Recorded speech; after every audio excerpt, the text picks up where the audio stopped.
देखिब एभली समय आसीब जो समय कि पंचग्रह एक राशिर उपरे बसती करिबे जहूँ बसती करिबे जहूँ हे सुजाने बसती करिबे जहूँ महादुर्भिक्ष से कालरे पड़ई तोते कहली आगहूँ सोना सुजाने गुणी बेड़ा काल आसी लाड़ी हे सुन सुजाने गुणी ज्ञानी गुणी मंडली सुधीयानी अच्युतानंद महापुरुष मालिकार नामाला 64 पटल 64 पटलर सप्तदश पटलर पृष्ठा है 73 ये लिखिले प्रमाण दौचु आपण कौन कहले ना पंचग्रह एक राशि उपरे बसती करिबे जहूँ से समय कौन हेबो ना महादुर्भिक्ष से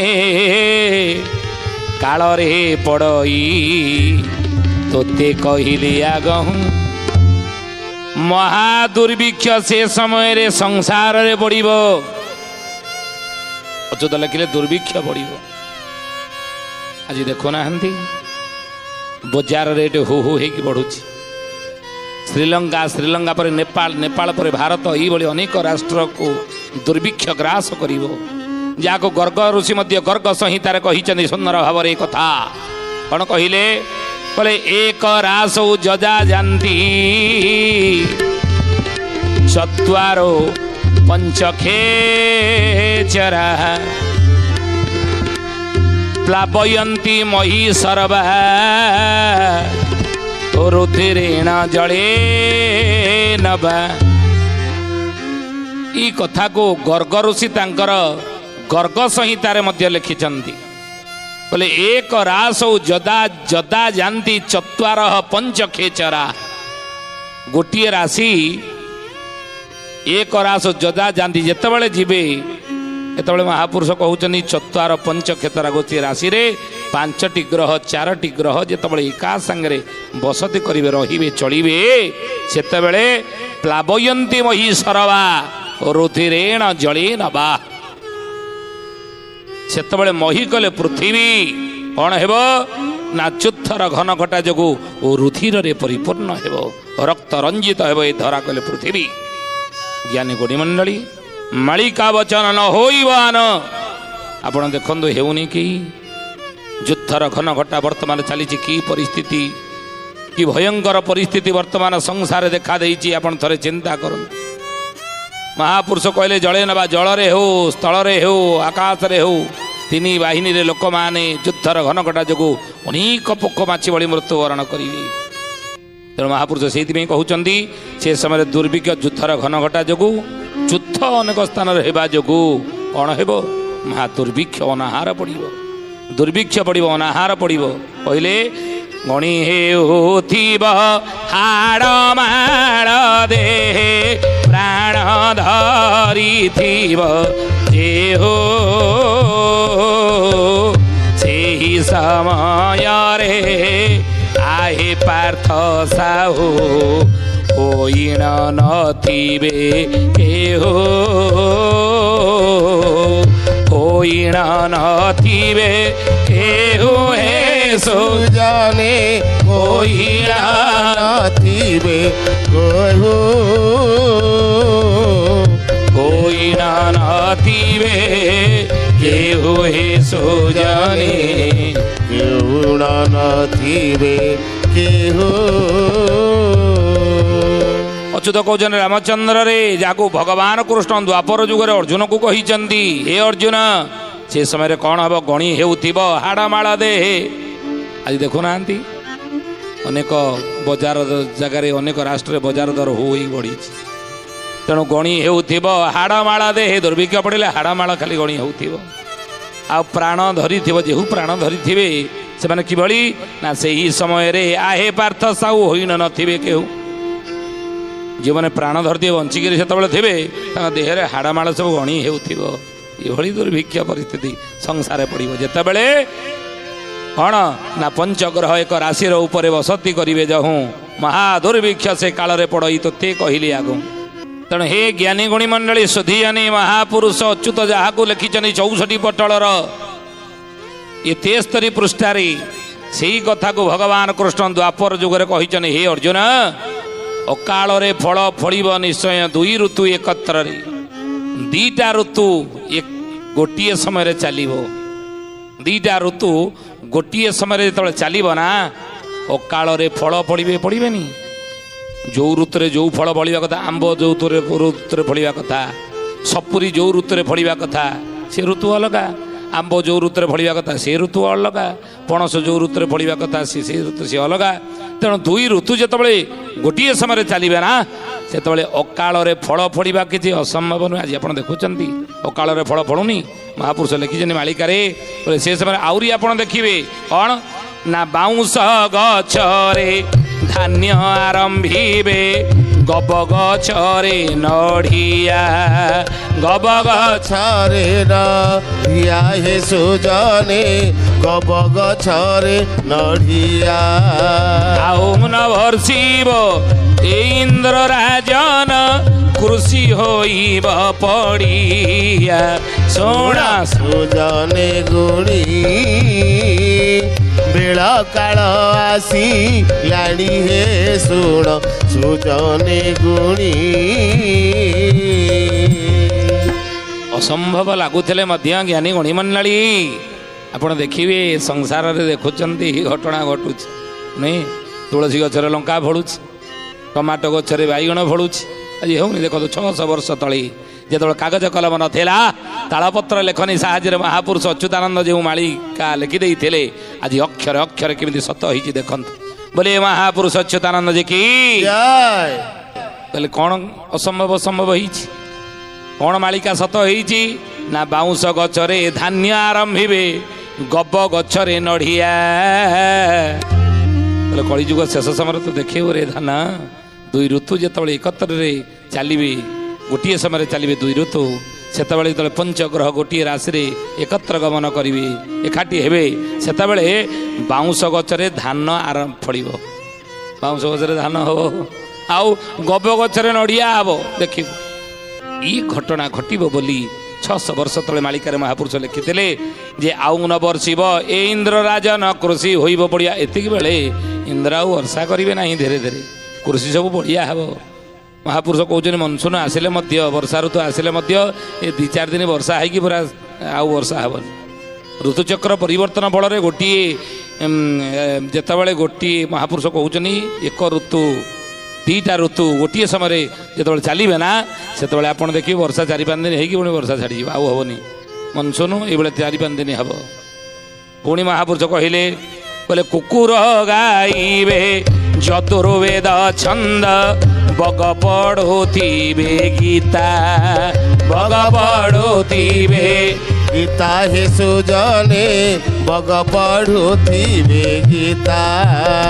କାଳେ ଜାଣିବୁ ବାରଙ୍ଗ ସୁନ୍ଦର, କଳିଙ୍କର ଯିବା କଥା। ଶୁଣା ସୁଜନେ ଗୁଣୀ ବେଳ କାଳ ଆସିଲାଣି, ହେ ଶୁଣ ସୁଜନେ ଗୁଣୀ। ଧନରେ ତୁ ଦେଖିବୁ ଆଉ କ'ଣ ଦେଖିବୁ? ଆକୁ ଲେଖିଛନ୍ତି କି ଯାହାକୁ ମହାପୁରୁଷ ଅଚ୍ୟୁତାନନ୍ଦ କହିଛନ୍ତି 64 ପଟଳରେ। ସେଇ କଥାକୁ ମହାପୁରୁଷ ଶିଶୁ ଅନନ୍ତ ମାଳିକାର ନାମ ହେଲା ପଟ୍ଟାମଡ଼ାଣ। ମାଳିକାର ନାମ ପଟ୍ଟାମଡ଼ାଣ। ପଟ୍ଟାମଡ଼ାଣରେ ଶିଷ୍ୟ ବାରଙ୍ଗ ଆଗରେ କହୁଛନ୍ତି ହେଇ ବାରଙ୍ଗ। ସେତେବେଳେ ଦେଖିବୁ କୁକୁର ଗାଇବେ ଯଦୁର୍ବେଦ ଛନ୍ଦ, ବଗ ପଢ଼ୁଥିବେ ଗୀତା। ଅସମ୍ଭବ ନୁହଁ ଏ ଅସମ୍ଭବ। ଏ କଥା କ'ଣ ଗୀତା, ଭାଗବତ, ରାମାୟଣ, ମହାଭାରତରେ ଏ କଥା ଲେଖାଯାଇଛି ନା। ମାଳିକାରେ ଲେଖିଛନ୍ତି ମହାପୁରୁଷ ଶିଶୁ ଅନନ୍ତ। ଏ ସମୟରେ କୁକୁର ଗାଇବେ ଯଦୁର୍ବେଦ ଛନ୍ଦ, ବଗ ପଢ଼ୁଥିବେ ଗୀତା। ଏକାଳେ ଜାଣିବୁ ବାରଙ୍ଗ ସୁନ୍ଦର, କଳିଙ୍କର ଯିବା କଥା।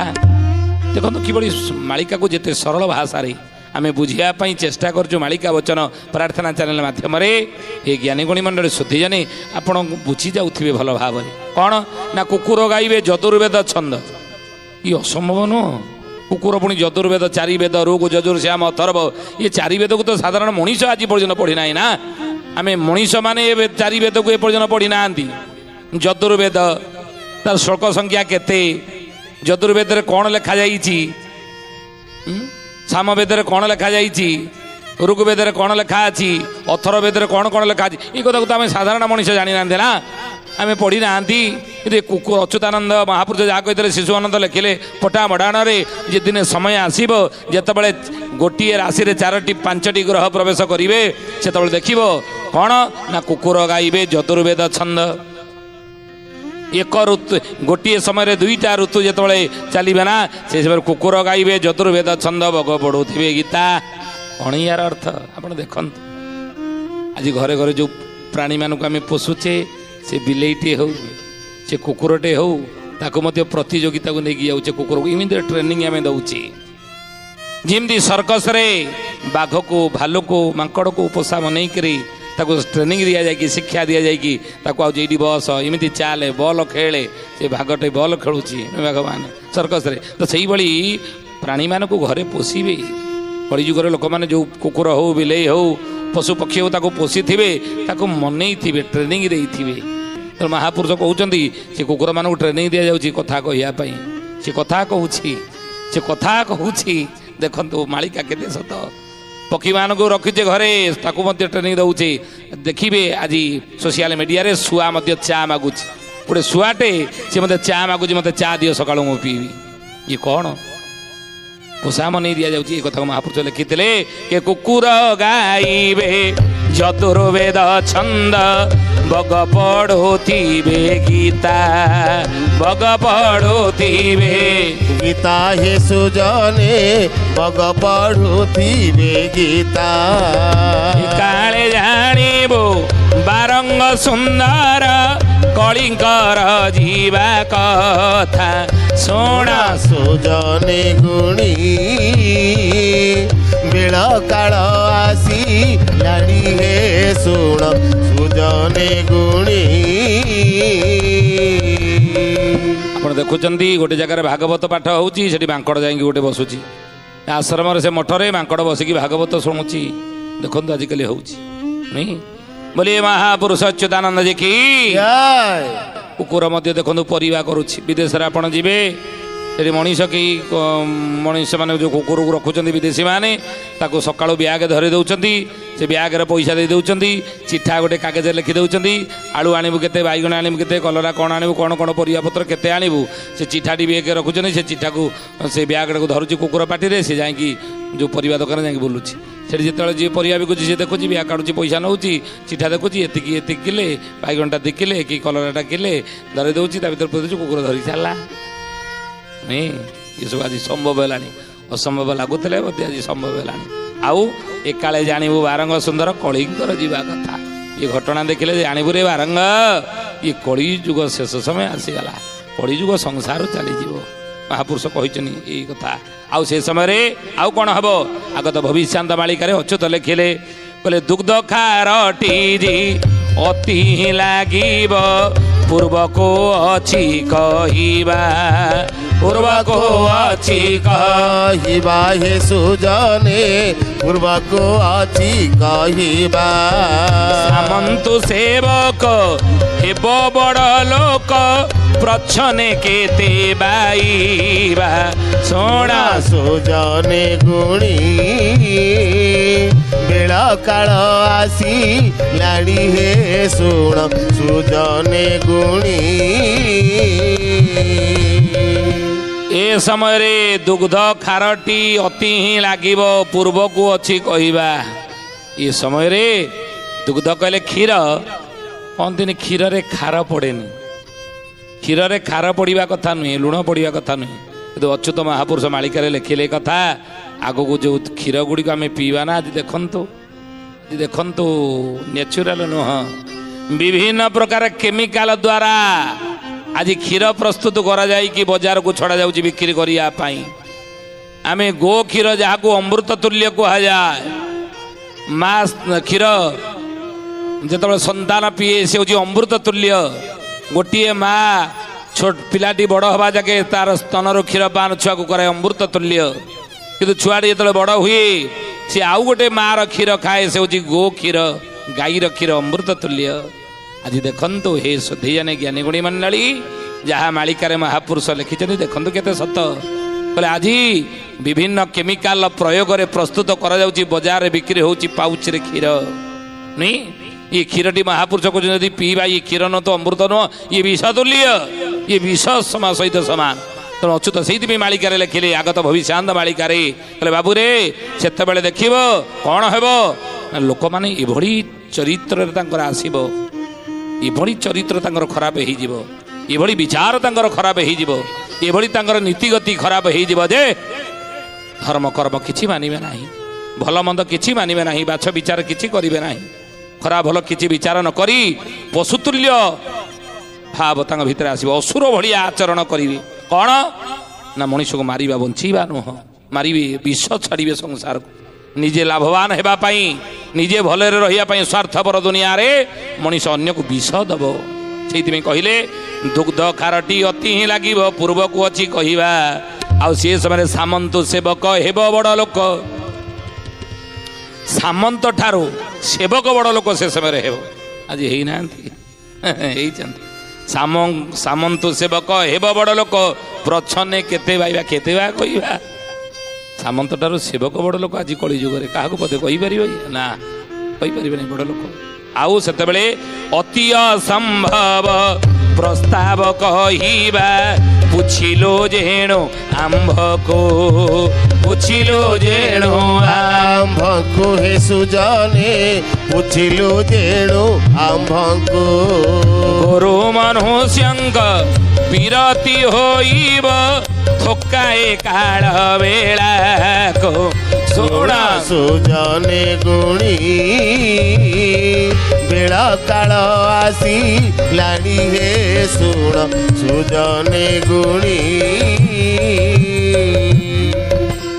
महापुरुष कहउछनि आगत भविष्यांत मालिकारे कहले बाबू रे सेते बेले अति असंभव प्रस्ताव कहिबा, पुछिलो जेणु आंभ को।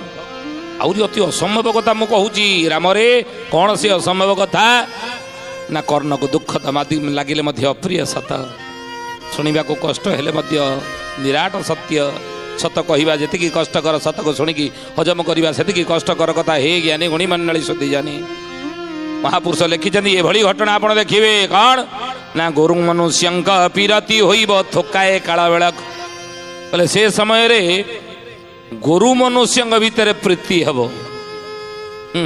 असंभव लगुले मध्य ये निराट सत्य आज ये घटना घटवा बाकी नहीं। ये घटना आपण अनेक शुणवे घटुची बोली अनेक जगार देखिबे अनेक स्थान रे घटुची। गुरु सहित मनुष्य प्रीति करुच्ची महापाप आ से पापर प्रायश्चित आगुरी आप जानी 100 वर्ष तलक 200 वर्ष तलक जातु पूर्व पुरुष मान जदि कौन जगार कौन गाँव में कौन व्यक्ति ये कुकर्म करुला, ये हीन कार्य पाप कार्य करुला, प्रायश्चित हवा पड़ूला, नंडा होता छाई भाई रे सी स्वीकार करुला मुझे कुकर्म पाप करी प्रायश्चित गाँ लोक रखे खाइया दौला नुई। कि महापुरुष कहले ये कथा आज दुनिया रे गुरु मनुष्य पीरति महापुरुष कहते देखो होनी गुरु मनुष्य पीरति होइब, थोकाए काल बेला को ये प्रतिकार खातिर अच्छे ना। देखो कुआड़े आम गले आमर नीति गति कुआड़े गला कि हीन कार्य पशु कार्य आम करुचे। केतबेले महापुरुष कहले ई समय देखिब जिते एक राशि रे 5टी ग्रह जितेबाला गति करेंगे दुर्भिक्ष पड़ो ये असंभव देखादेव, धान गचर अमुक फल, बाउंश गचर अमुक फल, गब गचर नड़िया पड़ो ये असंभव हो। मनुष्य मनुष्य प्रीति हे आउ स्त्री एक स्त्री रमण करेंगे, ममता भाव बहिण नारी नारी भितर संपर्क हम देखिए से